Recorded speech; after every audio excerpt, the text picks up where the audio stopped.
Hello and welcome everybody to the Verdant Growth Daily, where we give you the news, tips, and tools you need to live eco. My goal is to help put you in the right mindset to live more in line with your own values and to change your life to make it more fulfilling, sustainable, and balanced with nature. All in just 10 unedited minutes a day. My name's Eugene and this is episode 28.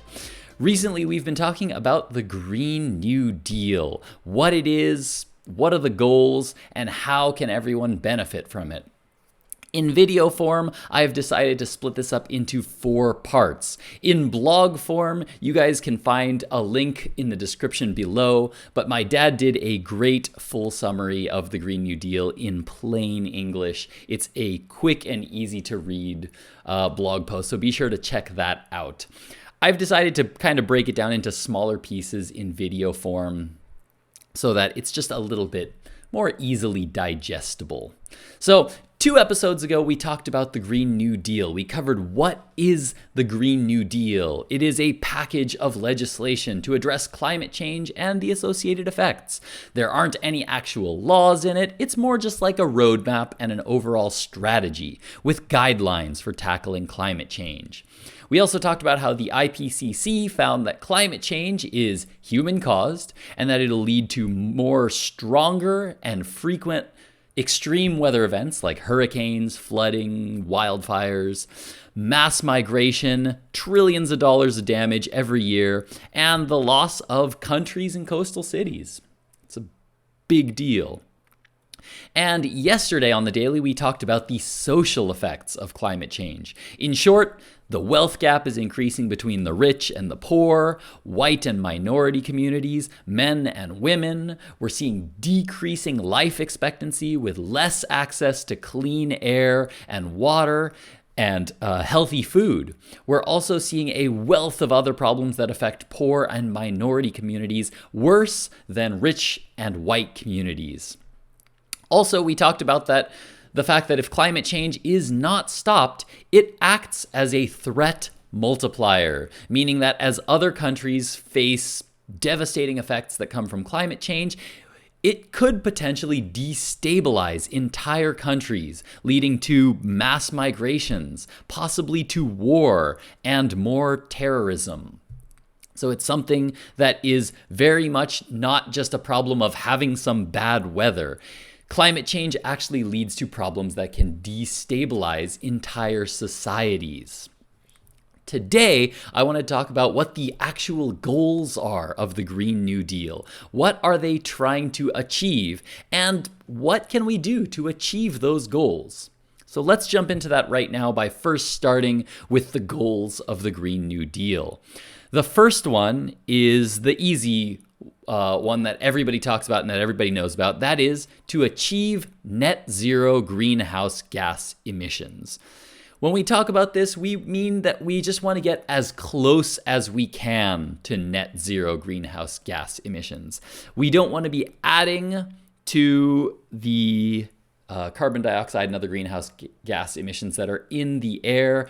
The idea is that eventually, for all of the greenhouse gas that we are emitting, that we are eventually recapturing that, whether that be through technology or through kind of old tech, things like trees and other natural sinks, whether we're fully taking advantage of those natural sinks so that our net emissions are zero. We'll never actually get to actual zero emissions.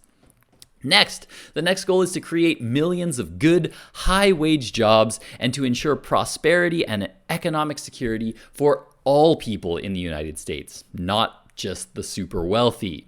Next, the goal is to invest in the infrastructure and the industry with a focus on sustainability in America, making sure that all of our industries and making sure that our infrastructure is all contributing to our society in ways that we can continue to do forever. Things that if we just continue to do it forever, we are not actually going to cause too bad of detriments to the environment. The next is to secure for all people in America the basics: clean air and water, climate and community resiliency, healthy food, access to nature, and a sustainable environment for everybody. This is basic and non-negotiable. This is something that we should be doing anyway, just for basic human rights.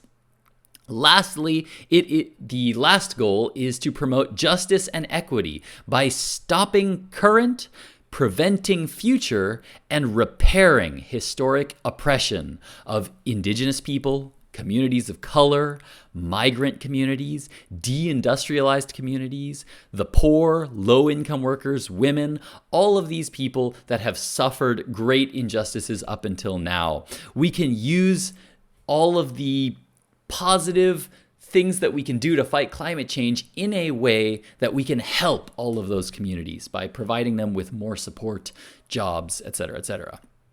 So those are kind of the general goals of the Green New Deal. And that doesn't get into any of the actual specifics. How do we actually go about doing those things? What is it that we can actually do to support those people? How can we actually get to net zero greenhouse gas emissions? What kinds of good high-wage jobs are we creating? How do we invest in infrastructure, and what kind of infrastructure do we invest in? And so that is the part that we go into next in the Green Deal. What can we do to achieve these goals? And again, this is a very, very long, comprehensive list. If you're reading it, sure, you can read it in a good 5 minutes. But covering it in a video is a little bit lengthy, so I'm not actually going to cover every tiny detail of it. For that, I highly recommend that you guys go and read the blog post linked in the description below.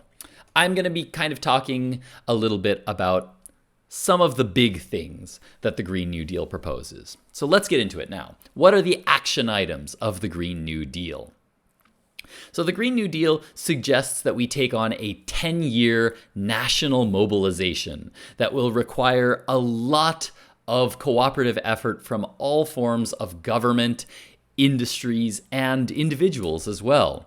They suggest that we start investing in and develop funding for building resiliency against climate change. This is absolutely necessary because of all the increases in extreme weather events. That means that we're going to need to repair and upgrade a lot of infrastructure in the United States just to be sure that communities are protected from all the negative effects of climate change.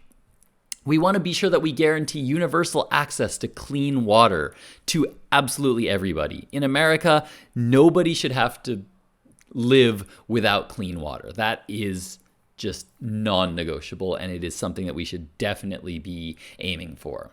We should also be ensuring that any infrastructure bill that we have should take climate change into account, because climate change is going to affect everybody, no matter where you live and how much money you have. You will be affected by climate change. So any new infrastructure that we develop should be developed with climate change in mind.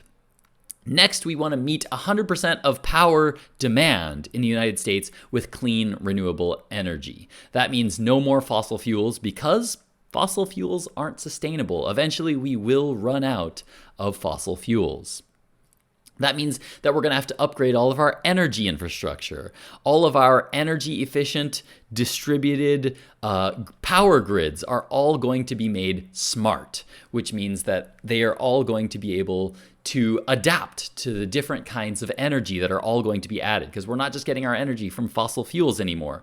We're going to be getting them from solar power and wind power and hydropower, which means that all of those sources are not going to be providing as reliable of power as before. So we're going to be really needing to keep track of who's producing power, how much power, and when, so that we can try to compensate as best as we can. We can only do that if we have a smart power grid. The next thing we need to do is to upgrade all existing buildings in the United States to buildings that can achieve maximum energy efficiency, so that we're not losing energy to the outsides. We're not using our air conditioners and heaters more than we need to. We want to be sure that everything is operating in a way that it is providing everybody with clean water and clean air at all times. Particularly through electrification, making sure that we're not running our things off of natural gas or anything like that that contributes to climate change. The Green New Deal also suggests that we spur massive growth in clean manufacturing in the United States by removing pollution and greenhouse gas emissions from our manufacturing and our industries as much as we can. We also want to address the agricultural sector. That means we need to start working with farmers and ranchers in the US to remove pollution by supporting family farming, by the government investing in sustainable farming practices that would improve our soil health to make sure that we're getting healthier foods, but also that we're gardening and we're producing foods in ways that we're capturing carbon dioxide in the soil. Yes, that is a thing. And by building more sustainable food systems, so that makes sure that we can get more healthy food to more people, particularly people that don't have access to healthy food right now. We also need to start overhauling the transportation system in the United States, right? We don't want to be polluting and adding greenhouse gas emissions from our transportation sector. So that's going to mean zero emission vehicle infrastructure and manufacturing. That's going to mean more electric vehicles or hydrogen powered vehicles. We are also going to need public transit that is also clean and affordable for all the people that can't afford to buy their Teslas and their electric cars. And it also means adding high-speed rail.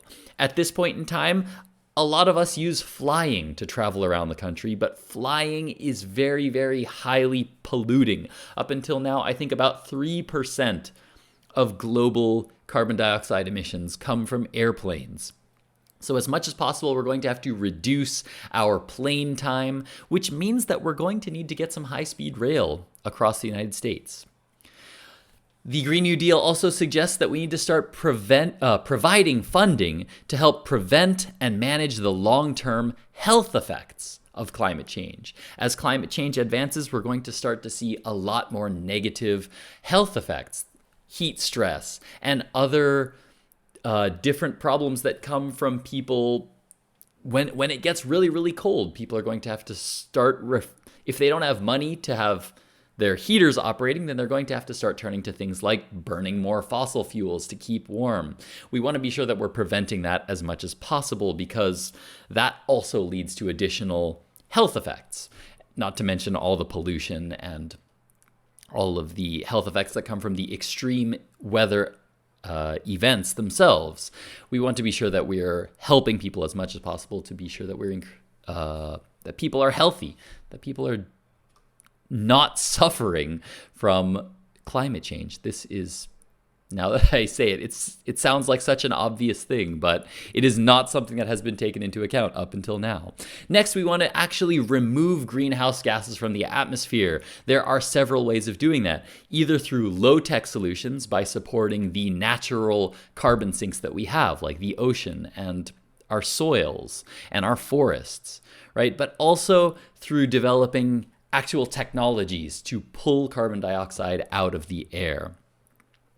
It also talks about restoring and protecting our threatened and endangered ecosystems that we have right now, as well as cleaning up the existing hazardous waste and abandoned sites that exist right now in America.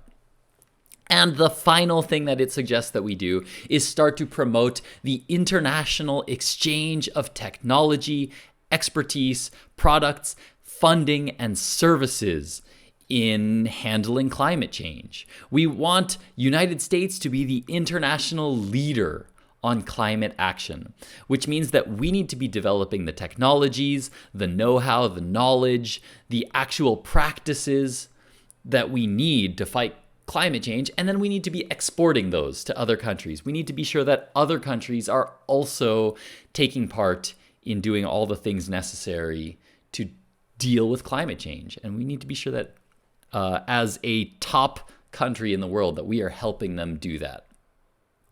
That is the main thrust of the action items of the Green New Deal. Again, the Green New Deal itself is not actual laws. It's not actually forcing anybody to do anything. Like I said, it is just a set or a framework of guidelines for us to keep in mind as we move forward, as we make laws and draft new legislation going into the future. By supporting the Green New Deal or something like that, we encourage a future of America that I think will benefit us all.